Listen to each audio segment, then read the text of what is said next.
Good morning. So, as it turns out, COVID's got options a little bit limited, and I ambitiously go to sleep early because live music isn't playing in the clubs, going out to eat or whatever that might be. So I'm like, I love the morning. I like embrace the day, right? But my mornings are starting earlier and earlier. And at 4:30 in the morning, I find that I am sort of stretching my imagination to think of what I can do productively with my time. YouTube, that might not be exciting to you guys, but to me, it's a pretty new thing. So this morning, I turn on the YouTube and you can talk into your remote. It's very exciting. I know how to make that work.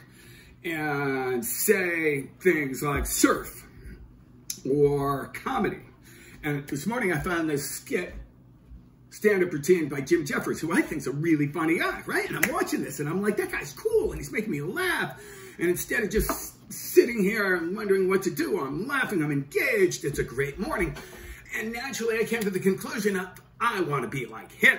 So, for your entertainment, I prepared a comedy skit. Now, the only problem with that is you actually have to be funny.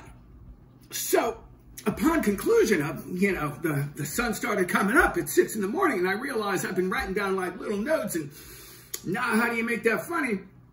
Turns out that's probably not going to happen. However, I hate to think that I wasted 4:30 to 6 in the morning for no reason at all, except for you, my friends. Here's what my thoughts were in no particular order.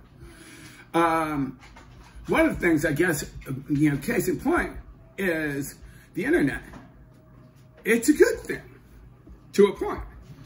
But the idea that it sort of gives you a voice, you don't always need a voice.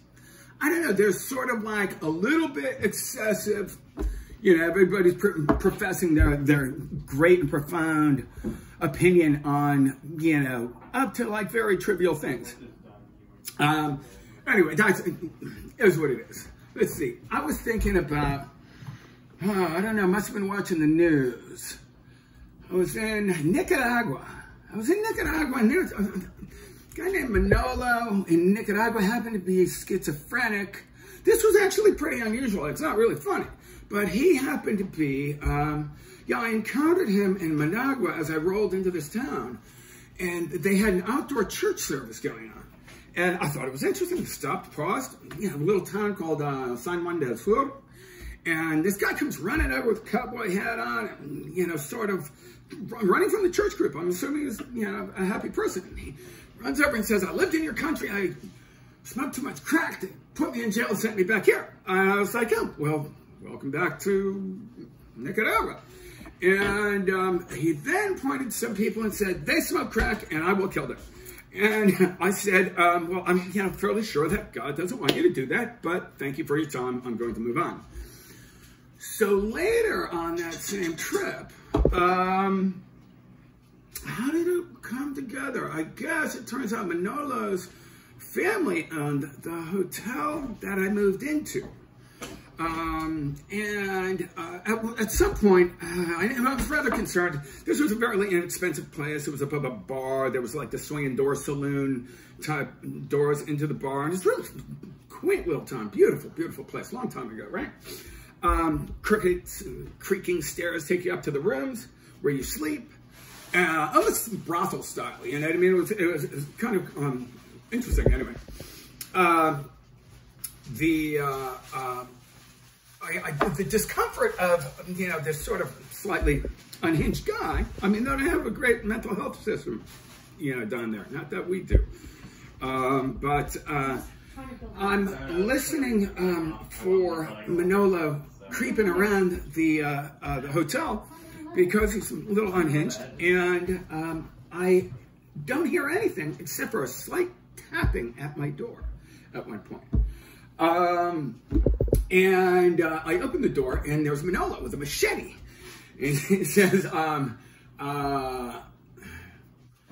it must have said, eres el diablo. But one way or another, no. He said, yo soy el diablo, y yo te mato. I'm the devil, and I'm going to kill you. and the door is like paper thin, the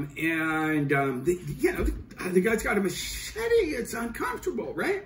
So I said, and I heard this crisis management from a friend of mine at one point, which is when somebody's in a great state of crisis, try and redirect their attention to, some other future time.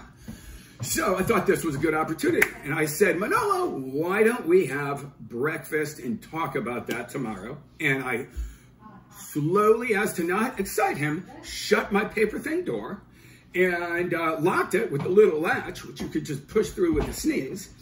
And then I had to go to sleep and, hope that he didn't come barging through the door with the machete. There was nobody that was going to help me, whatever. And the other problem was that the ceiling of this place probably went to, peaked at 15 feet, and the walls were 8 feet. So you could climb over these walls and just, like fly like a, base jumper with the machete into my heart at any time. I didn't sleep that well that night. And the next morning, I thought, you know what? I think I will move on. So I'm hitchhiking down the road, and the economy was somewhat challenged at that point. So when you hitchhike there, you give the driver a little bit of money, almost kind of like, I don't know, a taxi or something like that. People pull over if they want to, and you hop in, you give them a little bit of money, and you sort of get a ride that way. So it's hitchhiking plus a minor donation. And I passed these couple cops, police officer, at the side of the road, who were also hitchhiking. Like I said, the economy's not strong. So I'm like, I'll throw down for these guys. So they hop in the back of the pickup truck, and we're cruising. And I tell these guys the story. And just like everybody that I told the story to, everybody's response was the same. Like, oh, Manolo está loco. Manolo's crazy, right? And I explained the situation and suggested that it might be somewhat adverse for, tourism. So the guys listened and, attentively, and they, sort of looked to each other like he's got a point, might be bad for tourism.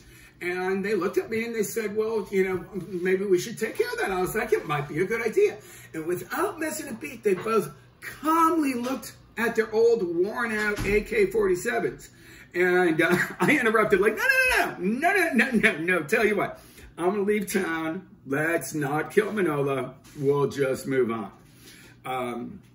Anyway, that was another day in Nicaragua. And the rest of the day was really quite nice. I ended up surfing this part down south after San Juan del Sur. And I remember there was a bus or a truck, something came by on this dirt road twice a day.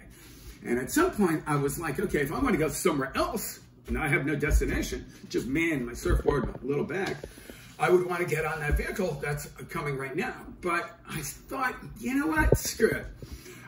So nice where I am, warm weather, we'll figure it out, right?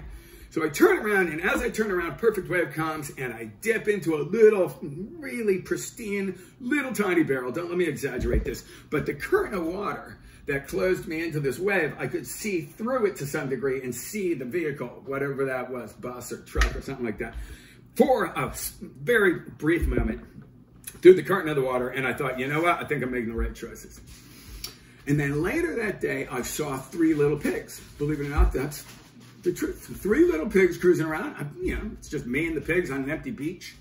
And as the sun started to set, cool guy came by and he's like, yeah, I'm looking for my pigs. I'm like, yeah, I saw him right down that way. And I helped him get his pigs back and ended up being a guest at his cool little pad, waking up in a hammock in this little, little real, shack type place in paradise.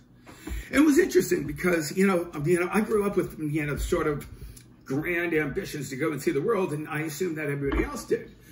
And I asked this guy, like, hey, what's Nicaragua about? And he said, I don't really know. I was like, well, how about the North? He's like, I haven't been there. I was like, how about inland? He's like, I haven't been there. And so I kind of scratched my head.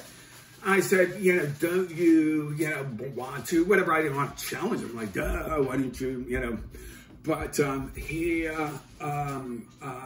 sort of saw where I was going with that question. And we're on this pristine little valley with a little mountaintop on each end and a beautiful beach. And he looked one way and he looked the other way and he said, I like it here. Wow, that was a whole new concept to the young and ambitious kid running around the planet trying to make sure I don't miss anything. He already had it right where I was. I thought it was kind of cool. Let's see. You know what? I wrote a lot of things down. I'm not sure we really need to go over. And it's not funny. And that wasn't even part of my story.